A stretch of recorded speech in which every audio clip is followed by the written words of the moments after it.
দাজ্জাল নামটা শুনলেই কেমন যেন অন্তরটা কেঁপে ওঠে। দাজ্জাল সে আসবেই। সে পৃথিবীর ইতিহাসের সবচেয়ে বড় ফিতনা। সে শুধু একজন মানুষ নয়, সে এক ভয়ঙ্কর পরীক্ষা, যার সম্পর্কে প্রতিটি নবী তাদের উম্মতকে সতর্ক করে গিয়েছেন।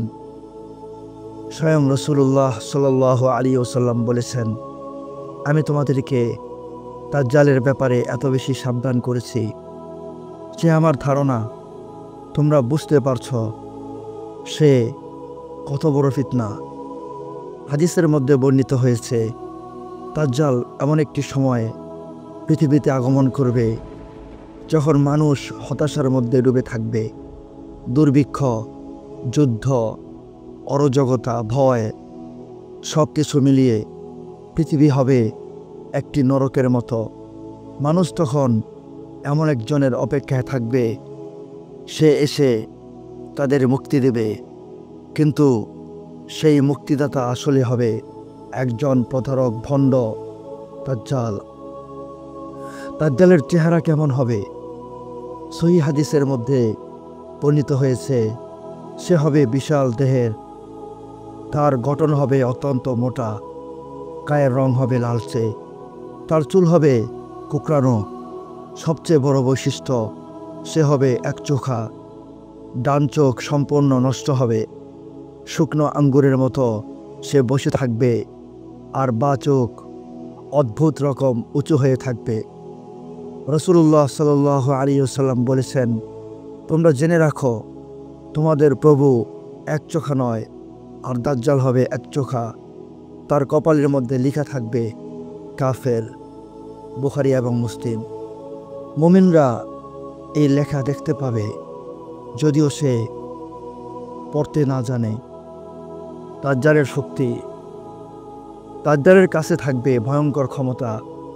হাদিসের মধ্যে ইরশাদ হয়েছে, সে মেঘকে নির্দেশ দিবে, আর মেঘ সাথে সাথে বৃষ্টি বর্ষণ করবে।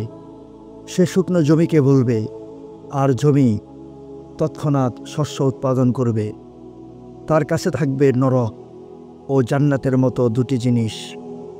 কিন্তু রাসূলুল্লাহ সাল্লাল্লাহু আলাইহি ওয়াসাল্লাম বলেছেন, তার জান্নাত আসলে হবে একটি নরক, আর তার নরক হবে আসলে একটি জান্নাত। তাহলে একবার ভেবে দেখো, মানুষ তখন কতটা বিভ্রান্ত হবে। মানুষ কেন তার অনুসারী হবে? কারণ তখন পৃথিবী ভয়াবহ অবস্থায় থাকবে। দুর্ভিক্ষ, খাদ্য সংকট, পানির অভাব। মানুষ তখন বলবে, আমাদেরকে পানি দাও, আমাদেরকে খাবার দাও। তখন দাজ্জাল তাদেরকে খাবার এবং পানি দেবে, কিন্তু একটি শর্তে, সেটি হচ্ছে আমাকে একমাত্র প্রভু হিসাবে স্বীকৃতি দিতে হবে এবং আমাদেরকে খোদা মানতে হবে। দুর্বল ঈমানের মানুষ তখন তার পিছনে ছুটতে থাকবে এবং তার প্রভুত্ব স্বীকার করবে এবং তাকে রব বলে বিশ্বাস করবে। তার অনুসারী কারা হবে? হাদিসে বর্ণিত হয়েছে, ইহুদিরা সবচেয়ে বড় অনুসারী হবে, আর নারীরা তার ফিতনার মধ্যে পড়ে যাবে।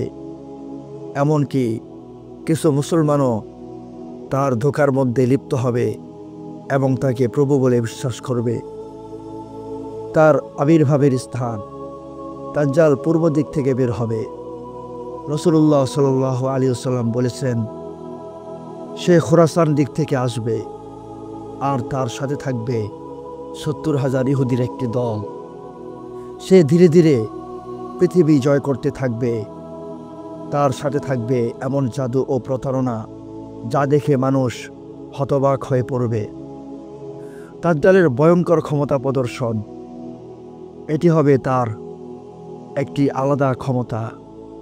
সে মৃত মানুষকে জীবিত করার ক্ষমতা রাখবে। সে মানুষকে বলবে, আমি তোমার প্রভু, কারণ আমি মৃত মানুষকে জীবিত করতে পারি। হাদিসের মধ্যে ইরশাদ হয়েছে, তার কাছে থাকবে এমন শয়তানি ক্ষমতা, যা দিয়ে সে এই সমস্ত নিদর্শন মানুষকে দেখাবে। কিন্তু প্রকৃতপক্ষে সব কিছুই হবে এক ধরনের জাদু এবং সব কিছুই হবে এক ধরনের প্রতারণা। তখনকার পৃথিবী কেমন হবে? দাজ্জালের আবির্ভাবের আগে 3 বছর পৃথিবী ভয়াবহ আকৃতি ধারণ করবে। প্রথম বছর বৃষ্টি হবে অর্ধেক, দ্বিতীয় বছর খুব সামান্যতম বৃষ্টি হবে, আর তৃতীয় বছর প্রায় কোনো বৃষ্টি হবে না। মানুষের পেট খালি থাকবে, সমস্ত পশুরা মৃত্যুবরণ করবে। তখন দাজ্জাল বলবে, এসো আমার কাছে, আমি তোমাদেরকে খাবার দেব, আমি তোমাদেরকে পানীয় বস্তু দান করব। দাজ্জাল থেকে বাঁচার উপায় রাসূলুল্লাহ সাল্লাল্লাহু আলাইহি ওয়াসাল্লাম আমাদেরকে শিখিয়েছেন সূরা কাহফের প্রথম 10 আয়াত মুখস্থ করার জন্য। কারণ যে ব্যক্তি সূরা কাহফের প্রথম 10টি আয়াত মুখস্থ করতে পারবে সে ব্যক্তি দাজ্জাল থেকে পুরোপুরি মুক্ত থাকবে। দাজ্জাল যেখানে থাকবে সেখান থেকে তোমরা দূরে থাকো আর আল্লাহর কাছে দোয়া করো যেন আল্লাহ তোমাদেরকে দাজ্জালের ফিতনা থেকে পরিত্রাণ দান করে। রাসূলুল্লাহ সাল্লাল্লাহু আলাইহি ওয়াসাল্লাম বেশিরভাগ সময়ে নামাজের মধ্যে এই দোয়া করতেন, হে আল্লাহ, আমি আশ্রয় চাচ্ছি দাজ্জালের ফিতনা থেকে। দাজ্জালের শেষ পরিণতি, অবশেষে দাজ্জালের ফিতনা শেষ হবে। আল্লাহ ঈসা আলাইহিস সালাতু ওয়াস সালামকে পৃথিবীতে পাঠাবেন। তিনি সিরিয়ার দামেস্কে অবতরণ করবেন। তিনি দাজ্জালকে খুঁজে বের করবেন এবং লুদ্ধ নামক স্থানে তার শিরচ্ছেদ করবেন। দাজ্জাল চিৎকার করে মারা যাবে আর পৃথিবী শান্তি ফিরে পাবে। শেষ শিক্ষা, দাজ্জাল আসবেই, এতে বিন্দুমাত্র কোনো সন্দেহ নেই। সে হবে মুসলমানদের জন্য সবচেয়ে বড় পরীক্ষা। শুধুমাত্র শক্ত ইমানের মানুষই তার ফিতনা থেকে বাঁচতে পারবে। সম্মানিত বন্ধুগণ, কেমন লেগেছে আমার এই ভিডিওটি অবশ্যই কমেন্ট করে জানাবেন। আর আপনি যদি আমার চ্যানেলে নতুন হয়ে থাকেন তাহলে এই ক্ষুদ্র মানুষের চ্যানেলটিকে সাবস্ক্রাইব করবেন। আপনার গুরুত্বপূর্ণ মতামত কমেন্ট করে জানাবেন এবং ভিডিওটি বেশি বেশি শেয়ার করবেন। তো ভালো থাকবেন, সুস্থ থাকবেন। দেখা হচ্ছে সামনের কোনো ভিডিওতে। আসসালামু আলাইকুম ওয়া রাহমাতুল্লাহ।